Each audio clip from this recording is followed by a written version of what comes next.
It's common knowledge, as you grow older, your metabolism slows down, which means you'll need fewer calories than before. And your body will also need certain foods and nutrients like lean proteins, which can help boost energy and endurance in older adults. Here with a great recipe for seniors, I'd like to welcome Patrick Woodin. He is the Director of Nutrition and Dietary Services at South Texas Health System McAllen. Patrick, seniors need to eat healthy, but we also need to watch what we're putting in our bodies, right? That's correct. I think most seniors still think that they're 25 years old and they can eat anything they want, but that's actually not the case. We need to be very careful what we eat. You know, we eat, like you said, lean protein and a lot of fruits and vegetables. And seafood is obviously one of the great choices for seniors. And today, what are we making here? Well, we have a salmon fillet. We already just finished cooking that along with a little dill rice. We got 4 ounces of that.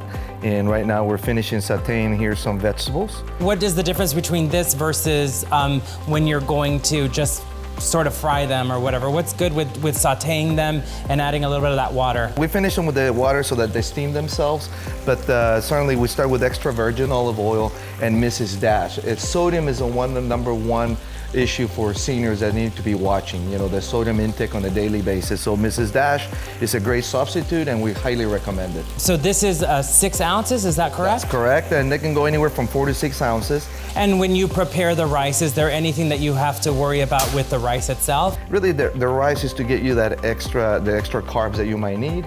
And you might also want to, if you're a senior, to check with your doctor, see how many carbs that you're able to eat on a daily basis. This right here, this plate, as you can look at it, it's got a little asparagus, it's got zucchini, it's got squash, it's got some onions, it's got some bell peppers. So you get a little combination, a lot of flavor. This particular dish, you know, we're used to putting gravies and that kind of thing on top. So this is a nice, healthy mango pico de gallo. So it's all fruit and to season the pico de gallo. You can use pineapple, you can use apple, you can do pretty much any fruit with it as well. But Mexicans love their mangoes, so this is a nice little salsa alternative. Very tropical, you know, and it's got a little cilantro in there, a little pepper, tomato, and onion, and we just top with a little bit of that, and then we just put a little cilantro on top of that, and you got a nice lunch or dinner plate. So we need to be very conscious of the portion sizes that we're eating. That is the most important thing, and maybe going 3 or 4 meals a day.